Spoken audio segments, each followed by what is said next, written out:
Hello and welcome to Two Tiers Deep, the Women's Cricket Weekly Show, with me, Rosa Simpkin. And me, Chloe Hill. I'm the journalist, working in all the tiers of women's cricket. And I'm the cricketer, currently playing in the game. We saw a gap in the market, mainly from a Tier 2 coverage perspective, so we thought, why not start a podcast? To start with, we probably should explain something to you, which, otherwise, none of this will make any sense.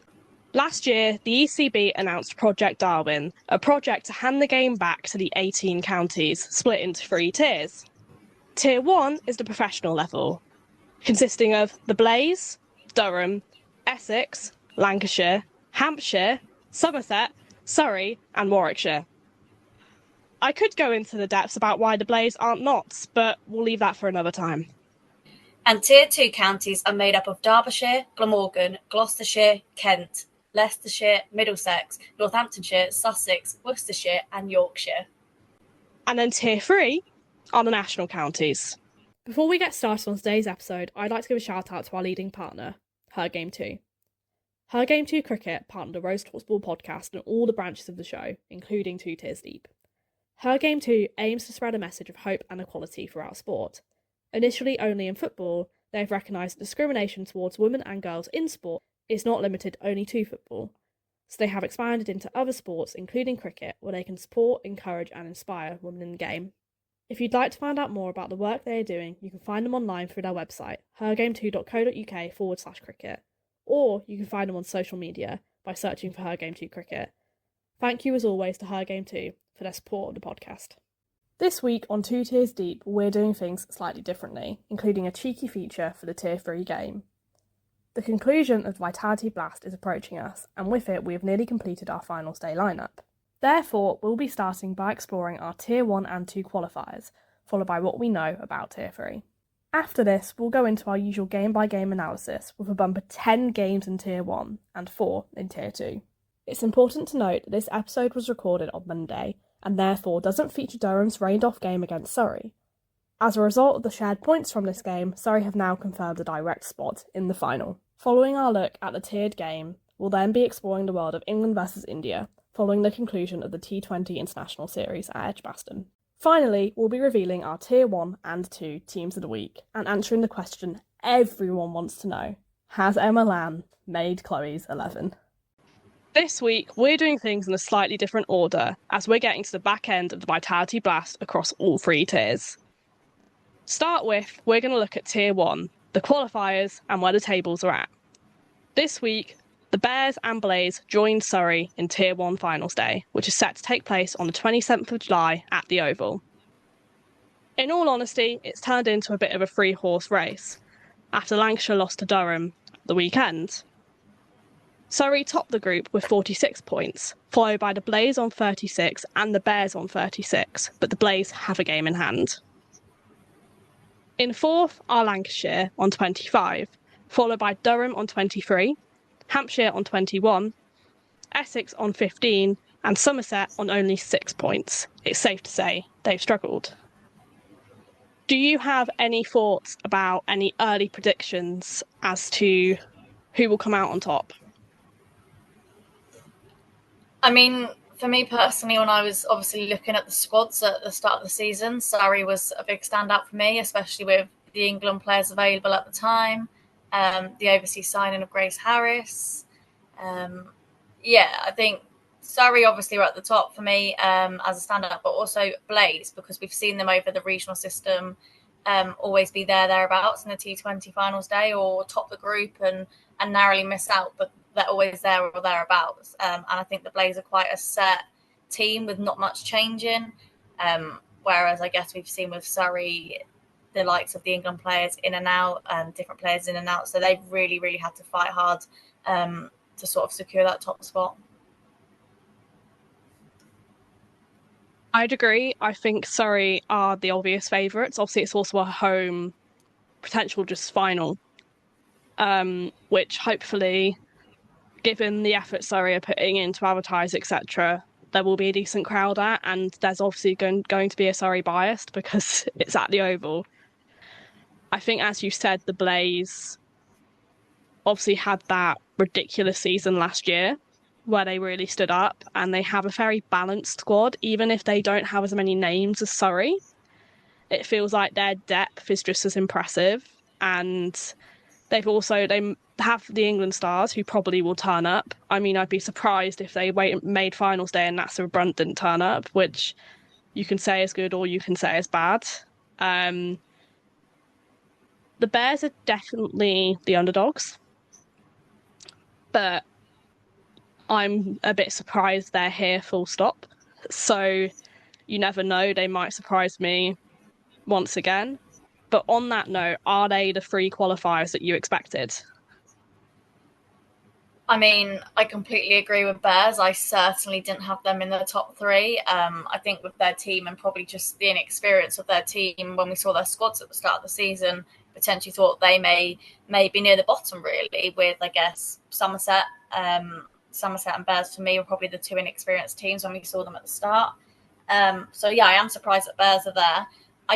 I do think it's tough that Lancashire have missed out. Obviously, they have been a strong unit, but we've seen them struggle over the years, I guess, not making those finals days with the squad they've got. And I certainly think they probably thought this was their season to break through. I guess we're really surprised that Hampshire aren't there. We know the success they've been as the Southern Vipers, so seeing Hampshire nowhere near the top 3, let alone the top 4, I think that's a big standout for me. Realistically, I thought it was probably going to be Surrey, the Blaze, and Hampshire as the top 3. I'd agree. I think I, in my pre-season predictions, had Lancashire in the top 3 and Hampshire just missing out. I mean, the Bears, as we've said, are the obvious wildcard, especially given how many players they lost to England and England A. And the rest of the squad, despite their age and overall lack of experience, to put it lightly, did stand up. Lancashire will be disappointed given they won that county cup. I think. Sorry, my door just opened for the wind. I think they probably would have been expecting to be up there, and it's probably, as you said, quite disappointing that they aren't, and it does follow a bit of a pattern. And I don't know what it is about that squad, but they are a squad that should have won more than they have historically, and they just, for whatever reason, that's not happened. Hampshire, I'm a bit less surprised about. I think to go from being coached by Charlotte Edwards for a very long time, and I know that their current coach was involved in the setup previously, but it's still a shift, and they've also lost a couple of faces that are quite key. Your Georgia Alvises, your Emily Windsors, who kind of fly under the radar, but in those tournaments really stood up and provided those match-winning performances. I mean, I swear Emily Windsor hit the winning runs on several occasions for Vipers in finals. So I think the Surrey and the Blaze were the obvious choices, but it's safe to say that it hasn't gone exactly how I expected it to.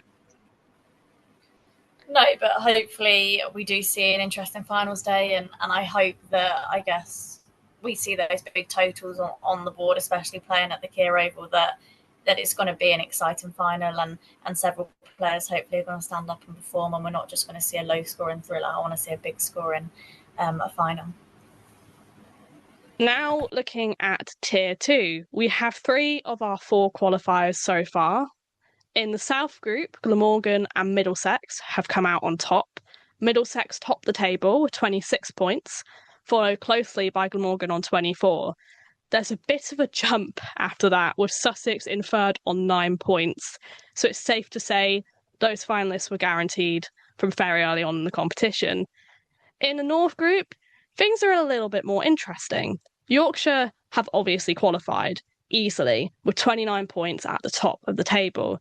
The other qualifier isn't yet decided, and with Leicestershire's catastrophic loss at Worcestershire at the weekend, they have opened it up again. They sit in second on 13 points, with Worcestershire following closely in third on 11.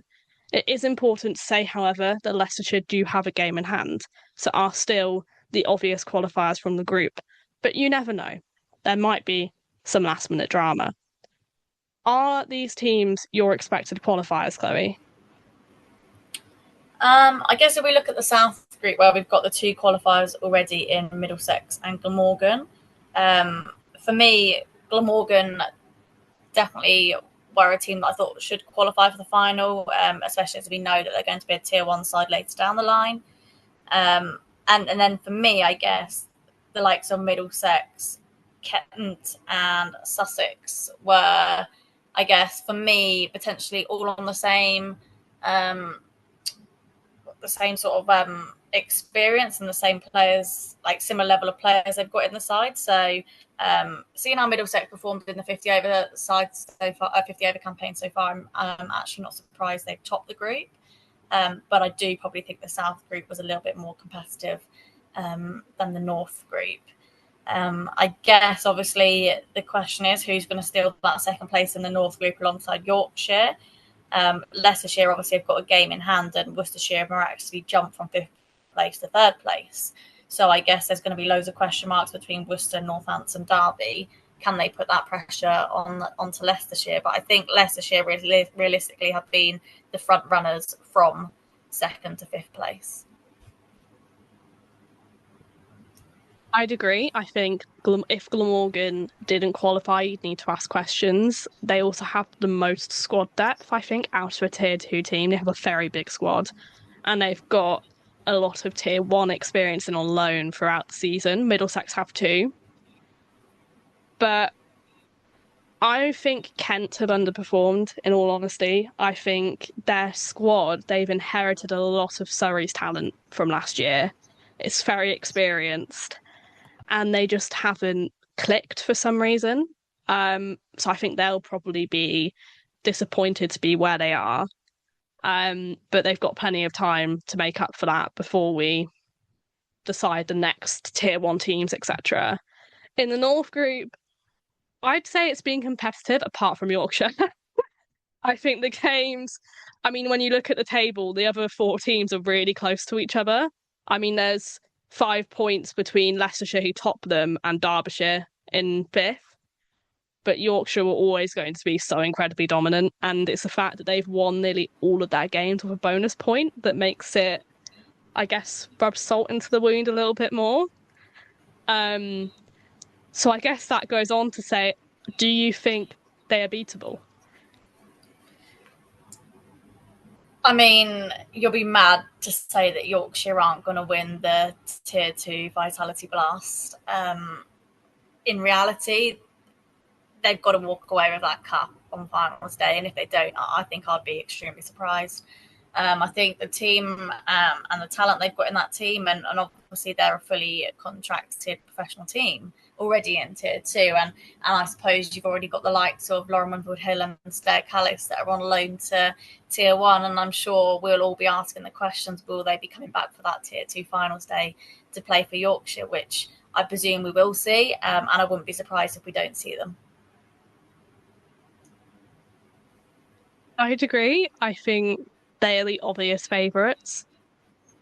The one bit of jeopardy that kind of some journalists I know have thrown into the mix is mentioning that opening game against Yorkshire in the One Day Cup, and how a lot of the Yorkshire players have spoken about how that occasion really got the better of them.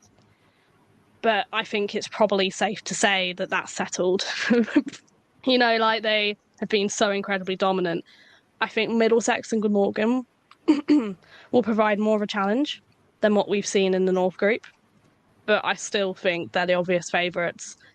But the big question is, will Stair Callis play 2 finals days in just as many days? Because if she does, I don't know if I'm concerned or if I have respect for her. Do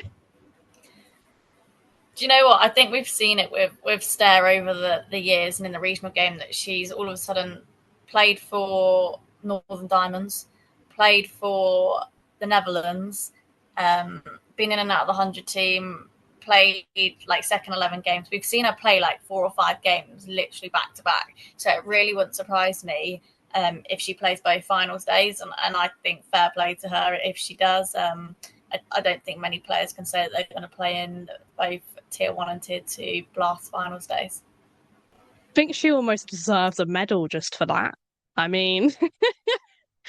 To in just as many. I mean, that's potentially 4 games of T20 cricket in 2 days, and she's got to travel between the grounds. I mean, if Yorkshire win and she plays both, does she celebrate or does she go straight to the Oval? There's a lot of questions, but I'm sure we'll find out the answers very soon. I guess just on the Tier 1 and Tier 2 finals day, I guess it's worth noting that how Tier 2 finals day is or has been or has gone about it, for example, is exactly the same as how the men's Vitality Blast finals day go. They have their North and they have their South group, and they have 4 teams into the finals day. Whereas with the Tier 1 in our professionally women's cricketing era, we've got 1 group and 3 teams in the finals. So I guess it'd be interesting to see which way round works, and will Tier 1 maybe next year go to a North and South group and have that bit more of competitiveness on finals day. I think on one level I can understand why they've done it, how they've done it. I mean, we went up to 4 teams last year, the Charlotte Edwards Cup, and it kind of felt like it was quite easy to qualify because it was half the table.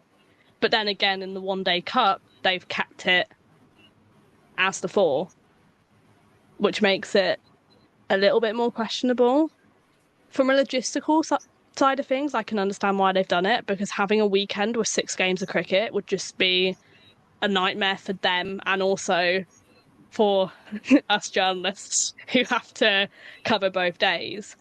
And also, if you've got to have one day on the Sunday, but then again, should they have put the Tier 1 finals day on the Saturday and the Tier 2 on the Sunday? That's the other question, because whilst, of course, we are both firm advocates that Tier 2 deserves respect as much as Tier 1, Tier 1 is going to be more of a moneymaker for the ECB, and it's also being shown on Sky.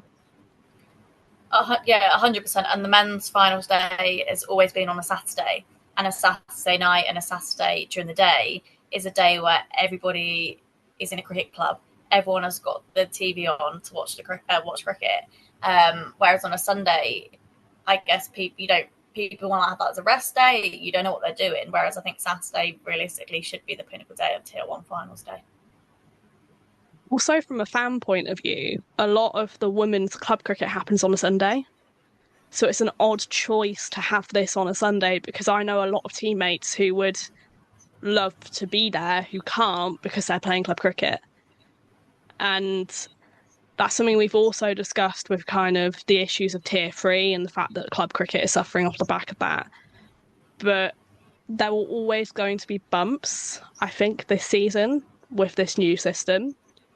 And it was always, especially given how late everything was left, it was always going to be chaotic. And hopefully next season things can be more balanced. But we've also got to bear in mind there's a home World Cup next year, which will also affect the tiered cricket, because obviously the Women's World Cup has got to take priority with scheduling and also venues, etc., and TV time. Yeah, definitely. And I guess this year is a big learning curve for the ECB within the tier system, and hopefully next year we'll see going forward scheduling that works alongside Tier 1 to Tier 3, club cricket, and also the international schedule as well. So in addition to this week on Tiers 2 Deep, we're actually probably going to go 3 tiers deep today. So we're going to talk about Tier 3 of finals day. So from what we know so far is that there's 2 divisions in Tier 3. There's a Division 1 North and a Division 1 South, League 1. And then there's a Division 2 North and a Division 2 South, League 2 in Tier 3. So from what we know so far is there is a finals day for the League 1 Division North against Division South. And from what we know so far is this finals day is going to be played on Sunday, the 27th of July at Wormsley. And in this finals day will be Buckinghamshire v Wiltshire. And this, from my knowledge, starts at 3 p.m. with one finals game. I guess, is there anything that you know or don't know about finals day, Rosa, or maybe want to ask about? I guess I've got a little bit of knowledge from being a part of Buckinghamshire's county system coaching, and also being able to help them out and play where I can as well. I mean, I guess the big question I'd ask is who do you think is going to come out on top in that final? I mean, I've got to be extremely biased and back Buckinghamshire, and who knows, I might turn out for that game myself. But we'll see. I think obviously the pathway at Buckinghamshire coaching, there's just so much talent on show. But obviously, being a coach and a player as well, I've also seen the talent on show from Wiltshire over the years from pathway games playing each other. So I do think it'll be a close game. And I think, obviously, we've got the luxury of MV play cricket now. So you're able to go and watch a few games online and see what the opposition is like. So hopefully both Wiltshire and Buckinghamshire might take this on and maybe do a bit of revision on each team. I mean, I think the Tier 3 system has been revolutionary for developing the pathway. I mean, from my experience, I have a lot of teammates at club cricket at Berkswell who have previously played and still do play in a lot of the Midlands-based academies. There's a lot who play for Northants and a lot who play for Warwickshire. But now they have the opportunity to, week in, week out, play a higher standard of cricket with Tier 3. And as we try and grow the women's game, that's crucial, because if we want to grow it, we need more players who are at that level. Yeah, and I think we've also seen potentially, just like we've seen Tier 1 players go on loan to Tier 2, you're able to see quite a few Tier 2 players go on loan to Tier 3. And I guess I've done that. I'm fortunate enough to go on loan to Tier 3 back to my home county, from where it all started for me with county cricket, and do that. But I think because Tier 3 isn't in the limelight, we're not seeing these loan players that we're seeing from Tier 1 to Tier 2. But there are a several amount of Tier 2 players going back to Tier 3. And I guess because the schedule doesn't clash, they're lucky enough to go and play those extra matches. And I think it's only going to make Tier 3 standard a lot better and a lot stronger going forward. Now moving on to the fixtures from Tier 2 over the weekend. Firstly, we're going to start with the North Group. So we're going to start with Worcestershire v Leicestershire. This was at Visit Worcester, New Road. Worcestershire won the toss and elected to field first. This led to a pretty poor performance with Leicestershire with the bat, leading to them being 55 all out after 13.5 overs. Ellen Watson was the top scorer with 14 balls, but the star performances for Worcestershire were Claire Boycott with 4 for 9 or 4 overs, and a young debutant, 15 years old, Caitlin Baker-Smith, with a wicket on her first ball, finished with figures of 3 for 7 off 3. Worcestershire chases pretty comfortably and chased it 1 down in the 10th over, 56 for 1. Claire Boycott, again the star of the show, 30 or 35, with a nice controlled innings. Lucy Weston was the pick of the bowlers for Leicestershire, obviously only picking up that 1 wicket and finishing of figures of 1 for 10 off 2. Player of the match for that game is Claire Boycott. Moving on to Yorkshire v Northants at Headingley. Yorkshire won the toss and elected to bat. Yorkshire posted 167 for 4 off their 20 overs, with the star lone player of Georgie Boyce, 55 off 50 balls. Lenny Sims was the pick of the bowlers for Northants with 1 for 22 off 4. In return to chase 167, Northants 114 for 4 after 20 overs. Captain Gemma Marriott was the pick of the batters for Northants with 41 or 46, and no one else really got going. Rhea Fackrell again picking up more wickets week in, week out in this Tier 2 Vitality Blast, finishing with figures of 2 for 19 or 4 overs. Player of the match for me for this game was Georgie Boyce for her 55. Over to Rosa. Now looking at the South Group, starting with Kent versus Middlesex, where Middlesex took the victory by 41 runs.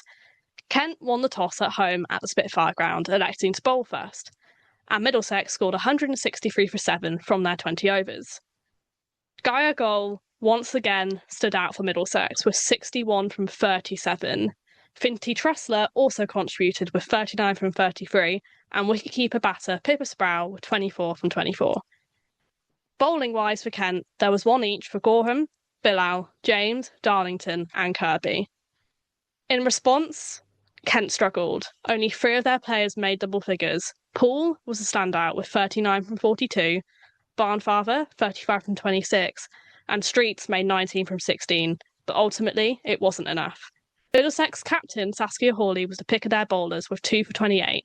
Routledge, Turner, Patel, Kambampati and Davis took 1 each, restricting Kent to 122 for 8, despite the side recovering from 3 for 2, 71 for 3. My player of the match has to be Gaia Goal for 61 from 37. Now moving on to Glamorgan versus Gloucestershire, with Glamorgan getting the win by 9 wickets and securing their place at finals day. After winning the toss, Gloucestershire elected to bat first at Sapphire Gardens, but only managed 114 for 5 from their 20 overs, with their highest scorer B. Willis making 28 from 30. A steady loss of wickets for the side prevented any partnership. Anna May Shern was the pick of the Glamorgan bowlers with 2 for 27, but there also has to be a shout out for Gemma Porter with 1 for 16 from 4. Cobb and Reed also took 1 each. Despite the early wicket of Parfitt, caught by Story in exceptional fashion of the bowling of Charlie Phillips for 1, leaving Glamorgan 2 for 1 at the conclusion of the first, Glamorgan chased the total down in the 14th over, ending on 117 for 1. It was the day of the Bethans, with Bethan Ellis on loan from Warwickshire scoring 67 from 55, and Bethan Gammon scoring a rapid 40 not out from 26. The player of the match for me has to be Bethan Ellis for taking charge of the chase. Moving on to the fixtures in Tier 1. We look at the first game on Tuesday with Somerset v Essex, and this game was fortunate enough to be broadcasted on Sky. This was at Taunton. Somerset got their first win in the campaign and won by 4 wickets. Somerset, with a new captain this day, Niamh Holland, won the toss and elected to field. No Sophie Love, so I wonder if she's injured. There was also another debutant for Somerset with Ruby Davis, who has played for Worcestershire so far in the Tier 2 campaign this season. Essex posted 155 for 5 off their 20 overs, with Jodie Grewcock 45, Cordelia Griffiths 31, and the pick of the bowlers for Somerset with Amanda Jade Wellington 1 for 25 off 4. In return, Somerset took it right down to the wire and chased this total in 19.3 overs. Fran Wilson with the experienced head-on of 41 off 29 and Amanda Jade Wellington of 29 off 23. Top order contributions from Rebecca Odgers, Niamh Holland and Ruby Davis, respectively.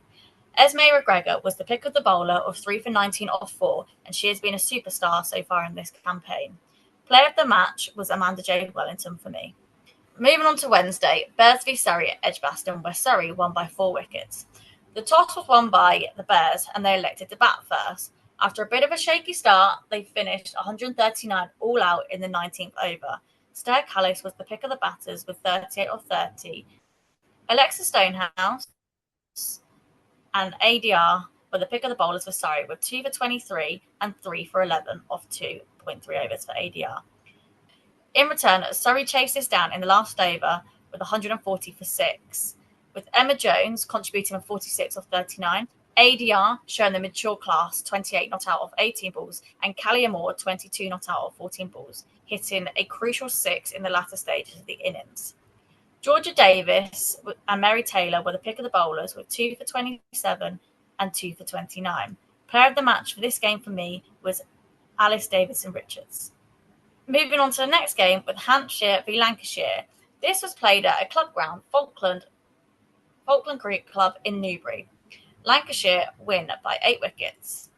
Lancashire won the toss and they elected to field. Hampshire posted quite a competitive total, 174 for 5 of their 20 overs, with the explosive innings of Freya Kemp, 63 off 43, Abby Norgrove scoring her maiden T20 50, 54 off 35, but the pick of the bowlers, even though she went for 10s, was Alana King, 2 for 41 off 4, but for me, for bowling very economical was Tara Norris, no wickets for 15 runs off 3 overs. In return, Lancashire got off to an excellent start with Eve Jones and Emma Lamb at the top of the order, and they chased this total down in the 19th over. Eve Jones, 42 off 29. Emma Lamb, 66 not out of 45, who I'm sure I'll discuss again later in the podcast. And Seren Smale, 42 off 30 balls. George Adams was the pick of the bowlers for Hampshire of 1 for 20 off 3. And player of the match for me for this game was Emma Lamb. Moving on to Friday's game of Blaze v Surrey at Trent Bridge. Surrey win this game by 10 runs. Surrey won the toss and they elected to bat. Surrey posted 132 for 9 of their 20 overs. Again, ADR 27 of 23, an explosive 26 of 19 for Grace Harris, but Phoebe Franklin coming in 18 of 9 balls. The pick of the bowlers for the Blaze for me was Sarah Glenn with 3 for 20 off 4 overs. In return to the chase, Blaze 122 for 5 off their 20 overs. Some would argue with wickets in hand, maybe could they've gone a little bit earlier trying to score these runs. Catherine Bryce, 53 not out of 55 balls. Sarah Bryce, 21 off 22. Both unfortunately striking under 100, which again asks the question for me, could they have done that little bit extra to try and chase down 132? The pick of the bowlers for Surrey were Rhiannon McDonald-Gay, 2 for 14 off 4, and Callie Moore, 2 for 17 off 4. My player of the match for this game was quite a hard choice to pick, but I've actually gone for Rhiannon McDonald-Gay for her 10 off 8 at the end of the Surrey innings and her 2 for 14. Next up, we had Durham v Hampshire at Chesterley Street. Durham win at this match by 5 wickets. Hampshire won the toss and elected to bat, but they didn't get off to the best of start. Hampshire finished their innings with 103 for 7. Elise Perry got off to a quick fire start of 23 off 16, and then late contributions from Freya Davis, 20 off 25, to try and get them up to a score for them to defend.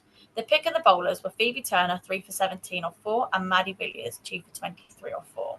In return, Durham chases pretty comfortably with 5 overs to spare, with Susie Bates, 25 off 27, showing her mature class, but Emily Windsor playing against her old team, scoring the winning runs, as she always does, with 36 not out of 23. And the pick of the bowlers for Hampshire was Freya Davis, 1 for 9 off 2.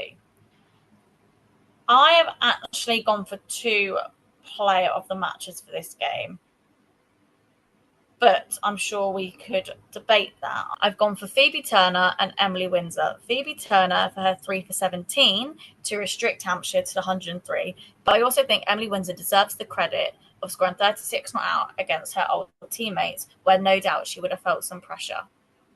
Now over to Rosa for the remaining Tier 1 matches. First of all, the final game on Friday, Somerset versus the Bears, where the Bears won by 22 runs. The Bears won the toss at Taunton, and it's safe to say it was a crucial game for their qualification chances. The Bears scored 149 for 8 from their 20 overs, the top scorer Stir Callis with 51 from 41. Molly Robbins deserved a mention for 4 for 29. In response, Somerset managed only 127 for 9. Amanda Jade Wellington was their top scorer with 33 from 25, and Hannah Baker, a fellow spinner to Molly Robbins, was the pick of the bowlers with 3 for 32 from 4. My player of the match has to be Stir Callis for a crucial half-century. Moving on to a blockbuster Sunday, which saw 4 games of cricket and all 8 sides in action, starting with Essex versus the Blaze taking the win by 35 runs. Blaze won the toss at Chelmsford and elected to bat first, a Blaze win confirming their qualification. They scored 139 for 10. Aussie Heather Graham top scored with 33 from 23, closely followed by Catherine Bryce with 27. Eva Gray was the pick of the bowlers for Middlesex with 4 for 18. It's safe to say the batters they didn't let Middlesex down. It's safe to say the batters let Essex down, only managing 104 from their 20 overs. Jodie Grewcock with 33 and Maddie Penner with 26 were the only batters to reach double figures. Bowling-wise, it was spin to win for the Blaze. Captain Kirsty Gordon took 4 for 23 and Sarah Glenn took 3. Player of the match for me has to be the Blaze skipper, Kirsty Gordon. Moving on to Surrey versus Somerset, with Surrey winning by 68 runs in a game I was actually in attendance at. Somerset won the toss and elected to field first at the Kia Oval, and Surrey's win all but sealed first place in the table. Surrey reached 175 for 6 from their 20 overs. Alice Monaghan was the top scorer with her maiden 50, with 57 not out from 32. Bukasic and Skelton took 2 each for Somerset. Somerset were 107 all out in response, with an impressive 68-run victory for Surrey. Amanda Dade-Wellington was the top scorer with 21 from 14, but the star of the day was Danny Gregory with 4 for 13 from her spell. For me, though, the player of the match has to be Alice Monaghan for her maiden 50, with 57 not out from 32. Moving on to Lancashire versus Durham, which was a tight one, Durham winning by 2 wickets. After winning the toss at Old Trafford, Durham elected to field, and Lancashire's defeat killed their qualification hopes. It is important to note, however, the return of Mahika Gore. Lancashire managed 148 for 7, Emma Lamb top scoring with 74 from 48 balls. Sophia Turner was the pick of Durham's bowlers with 3 for 27. In response, Durham chased the total down in the final over, reaching 149 for 8. Bess Heath's rapid 43 from 23 took them over the line, and the Lana Kings 3 for 24 wasn't enough to restrict Durham. For me, player of the match, even in a loss, has to be Emma Lamb, because 74 from 48 is quite the performance. Moving on to the final game of the weekend, Hampshire versus Bears, with Bears claiming the win by 16 runs in a must-win game. Hampshire won the toss at home at the Utility Bowl, electing to bowl first. The Bears reached 165 for 9 from their 20 overs, despite being 92 for 7. Davina Perrin was their saviour, with 70 from 48, and Laura Harris also with a crucial contribution of 32 from 15. Bex Tyson was the pick of the bowlers for Hampshire with 3 for 27. Hampshire only managed 149 for 6 in response, despite Perry's 58 and Adams' 32 not out from 23. Hannah Baker again comes up for the Bears, with 3 for 18 from 4. Player of the match for me has to be Davina Perrin, for rescuing Bears from a vulnerable position with her 70 runs. Now looking at England and their series versus India, where India claimed the victory 3-2. However, the final T20 International at Edgbaston was particularly eventful, with England just about claiming the victory. For India, Shafali Verma was the star, with 75 from 41, and the highest score, apart from that, was Ghosh with only 24 runs. England's catching definitely improved, but the pace of Wong and Arlott struggled at home. Despite M taking the crucial wicket of Mandana, it was definitely spin to win, with Dean, the star, with 3 for 23, with Eccleston taking 2 and Smith taking 1. India reached 167 for 7 from their 20 overs. In response, England provided a positive foundation from the openers, Dunkley with 46 from 30 and Danny White-Hodge with 56 from 37. Tammy Beaumont also made a crucial contribution of 30 from 20, but the heroes of the hour were Paige Schofield and Sophie Eccleston for their running, and a free where there certainly wasn't one. A single off the last ball of the game secured the win for England, and it's safe to say that if the throw was accurate from the Indian fielder, the story would be very different.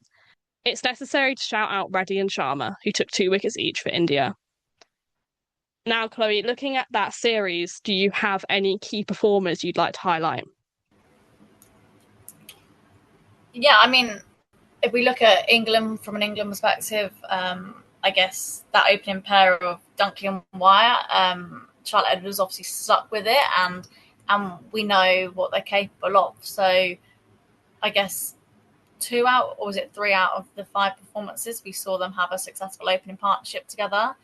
And I'm sort of pretty glad that Charlotte Edwards stuck with them too all the way through, because I guess we all know what Danny White-Hodge is capable of, and yes, good players go through, I guess, rough times, but I think she's got that experience and that maturity of how she's going to get out of it, and she knows her game best. And I think Sophia Dunkley has just looked like she's been playing with freedom at the top of the order, even if some games that hasn't paid off. The games that she has been successful in, she certainly looked really calm and collected at the middle, and sort of probably looked more of like that experienced opening batter that we want to see going forward. I'd completely agree. Obviously, we also need to shout out player of the series, Sri Charani from India, who on her debut series took 10 wickets, which is just phenomenal, top wicket taker. I think bowling-wise, Lauren Bow had one game where she wasn't at her strongest, but apart from that, she looked pretty consistent with 6 wickets. And obviously we talk about players kind of coming back and Sophie Eccleston. 5 wickets on her return. A lot of pressure on her shoulders, given kind of the ambiguous nature of which she wasn't involved in cricket running up to it. And I think there's a lot of positives England can take from the series. Obviously, it's disappointing to lose 3-2 on home soil. And it was a tough start to the series. I mean, I was at that game at Trent Bridge and England looked like they could bat all day and not score any runs, you know? But the fielding, I think, was one of the things we highlighted the most, and that 50-20 was much better. And you said a lot how much of an emphasis Charlotte Edwards puts on fielding, so I'm sure that it's something that was being drilled into them as soon as it went wrong. Talking about the ODIs, is there anything you think England need to take into that series? I think certainly fielding needs to be on it for longer. Obviously, they've got 30 more overs than what they've been playing in this series, and I think that's massive in a 50-over match. Batting, can we create a few more partnerships? We've obviously seen the experience of Sophia Dunkley and Danny White at the top, but I think the ODI, we certainly will want Tammy Beaumont to stand up at the top of the order, and whoever her opening partner may be, that'd be interesting to see the order. I think for me personally, I think I'm just quite excited to see what that first team is going to look like and going to be. Are we going to go spin heavy? Are we going to go seam heavy? And what type of balance are we going to go for on the side? So, I think that'll be one to discuss maybe after the first ODI game. So, moving on to the most exciting part of the week, which is Rosa and mine's team of the weeks. So, I'm going to start with my Tier 2 team of the week. I've managed to get every Tier 2 team in except Leicestershire this week. So, I'm going to run through the names, and then when we post the pictures and stuff like that, we can put their scores and their performances alongside it. So, open the batting, I've got Georgie Boyce from Yorkshire with Bethan Ellis from Glamorgan. Number 3, Gemma Marriott from Northants. Coming in at 4, Bethan Gammon from Glamorgan. Coming in at 5, Gaia Gold from Middlesex. Coming in at 6, Elsa Barnfather from Kent. My wicketkeeper is Pippa Sproul from Middlesex. Coming in at number 8, and my captain is Claire Boycott. Coming in at 9, Rhea Fackrell from Yorkshire. 10, Lenny Sims from Northants. 11, Caitlin Baker-Smith from Worcester on debut. And my 12th is Charlie Phillips from Gloucestershire. Let's hear your Tier 2 team of the week. I think there are a lot of similar patterns in our Tier 2 team of the week. Just potentially batting order I swapped it around slightly. Opening the batting, I've got Claire Boycott from Worcestershire, who, same as you, is also my captain. Coming in at 2, I've got Bethan Ellis from Glamorgan. At 3, Georgie Boyce from Yorkshire. At 4, Bethan Gammon from Glamorgan. At 5, Gaia Gold from Middlesex. At 6, and also my wicketkeeper, Pippa Sproul from Middlesex. At 7, I've got Izzy Routledge from Middlesex. At 8, I've got Rhea Fackrell from Yorkshire. At 9, I've got Char Phillips from Gloucestershire. At 10, I've got Caitlin Baker-Smith from Worcestershire. At 11, I've got Flora Birtwistle from Worcestershire. And at 12, I've got Gemma Marriott from Northants. Everyone is represented apart from Kent, who were probably a bit unlucky, and Leicestershire, who I'm just not going to comment.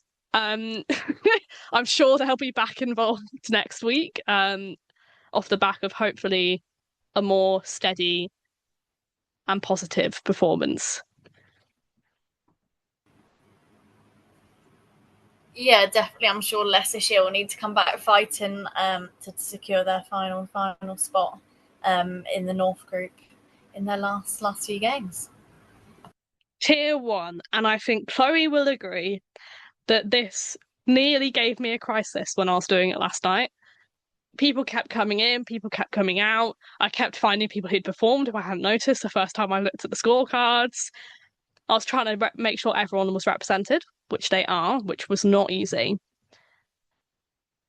But let's give it a go. Opening the batting, and also my captain, is Emma Lamb from Lancashire, who also, it's important to note, because I was tagged by 3 people in this post, that she hit 1,000 runs for the season in a Lancashire shirt. Coming in at 2, I've got Davina Perrin from Bears. At 3, Elise Perry from Hampshire. At 4, and my wicketkeeper, Rihanna Southby from Hampshire. At 5, Jodie Grewcock from Essex. At 6, Emma Jones from Surrey. At 7, Amanda Dade Wellington from Somerset. At 8, Sarah Glenn from the Blaze. At 9, Sophia Turner from Durham. At 10, Hannah Baker from the Bears. At 11, Danny Gregory from Surrey. And at 12, this was really tough, but obviously I was at the Oval for Surrey versus Somerset. And Alice Monaghan's 57 not out from 32 is one of the best knocks I've seen in a very long time, so I had to give her a spot. And I've got 3 shout-outs. There are probably more, but these are the 3 that kept coming in and out. Esme McGregor from Essex, Kirsty Gordon from the Blaze, and Eva Gray from Essex. What about you? And the question I think everyone will be asking, Chloe, is has Emma Lamb made the cut? Ooh, do you know what? She came in and out of my side this week. No, I'm joking. I am going to put it out there that I've actually got, I think, about 10 players that I kept putting in and out and in and out. So I've got 10 players on the side. Okay, right, here we go. I've got every team again, like yourself, ticked off. So, open the batting, Emma Lamb from Lancashire. Well, hey, give her a little clap. Coming in at number 2, Elise Perry from Hampshire. 3, Davina Perrin from Warwickshire. Coming in at 4, Freya Kemp from Hampshire. Coming in at 5, Catherine Bryce from the Blaze. 6, Alice Monaghan from Surrey. My wicketkeeper coming in at 7, Rihanna Southby from Hampshire. 8, Phoebe Turner from Durham. 9, Sarah Glenn from Blaze. My captain coming at 10, Kirsty Gordon from the Blaze. 11, Molly Robbins from Somerset. And my 12thers are Jodie Grewcock from Essex and Danny Gregory from Surrey. So I have got, for example, like Emma Jones and Emily Windsor and Fran Wilson, who should sort of be in this side. But for me, because they didn't get the 50s, they were just short. They just missed out for me. And then, again, like yourself, Hannah Baker, Rebecca Tyson, ADR is such an unfortunate one to miss out as that all-rounder spot. But, I mean, I just couldn't see where I was fitting her in with the remaining team. And especially I needed to put a wicketkeeper in, which was pretty much my hardest decision this week of who to pick. We have 5 differences in our team. And they are, I haven't put in Freya Kemp, who, I'm going to be honest, it was between her and Elise Perry, and I was staring at them, and I was like, oh! Catherine Bryce, Phoebe Turner, Kirsty Gordon, and Molly Robbins. So it was an interesting one this honestly, week. Yeah, honestly, the amount of players that kept coming in and out, and then I was like, no, I need to put Catherine Bryce in because she offers me something with the ball. Phoebe Turner coming in at 8. She's predominantly with the ball, but I know she can bat. Yeah, God, there was loads of ins and outs. And it's harsh for Danny Gregory to miss out with figures of 4 for 13, but she's just going to have to be 12 for this week for me. Now taking a quick look at the 100 for the first time on this podcast, where the wildcard picks were just announced. First of all, I should probably explain that the wildcard draft fills the final 2 slots in each team's squad, the bottom 2 salary bands, and allows domestic form to be rewarded. The draft took place this morning, and we have the, 2, 4, 6, 8, 10, 12. The 6, I could have worked that out without counting. The 16 players who are joining the 100. I'm going to go team by team. First of all, Birmingham Phoenix, Mary Taylor and Phoebe Brett. London Spirit, Abby Norgrove and Kate Kopak. Manchester Originals, Esme McGregor and Darcy Carter. Northern Superchargers, Catherine Fraser and Sophia Turner. Oval Invincibles, Daisy Gibb and Rebecca Odgers. Southern Brave, Phoebe Turner and Amara Carr. Trent Rockets, Grace Thompson and Sophie Morris. And finally, Welsh Fire with Charlie Phillips and Alex Griffiths. Are there any players who particularly stand out to you, Chloe? I mean, if we go straight to Birmingham or Phoenix, I think we've got the exciting signing of Mary Taylor, which now completes probably the first team to have in the 100 a pair of twins or a set of twins, with Millie Taylor replacing Karis Pavley the week before. And also, I'm so excited and one probably so proud of is Phoebe Brett as well. Obviously, played alongside her as she's going up through the Worcestershire pathway and seeing her sort of how she's gone about her game and how she's just grown as a player. So Phoebe Brett is so exciting, and I'm so happy and so pleased for her to be picked by the Phoenix. And then I think it's quite key to note that quite a few of the other wildcard selections are quite young and upcoming talent. So Abby Norgrove, captain the England under-19s. Daisy Gibbs, young seamer at Hampshire. Rebecca Odgers, who's just come out of sort of nowhere this season for Somerset, who I've been really, really impressed with the bat. Young Grace Thompson at Durham. Again, such an exciting talent that we saw her sign her professional contract in such a young age and so quickly into the season as well. And Esme McGregor, who's been a standout so far with the ball for Essex in this Vitality Blast as well. So, yeah, really, really exciting. What about yourself? I am so excited that we've got both of the Taylor twins at Birmingham Phoenix. Their headlines are writing themselves as a journalist. Hopefully they both play. I'd love to see both of them in the 11 together. Obviously, they used to be, for those who don't know, at the Vipers together. But Millie made the decision to move down to Warwickshire before this season, which has served her very well. She's their top wicket taker in the Blast in a campaign that has taken them to finals day. I think I'd like to highlight Alex Griffiths. I think as Welsh Fire, it's really important to actually have Welsh players. And we've seen Alex talk before about how much it means to her being able to represent Wales in that way. And I think as a whole in cricket, we don't do enough to value the Welsh teams. I mean, obviously, they don't have their own nation because they're part of the England and Wales Cricket Board, so they never really get much opportunity to represent Wales as such.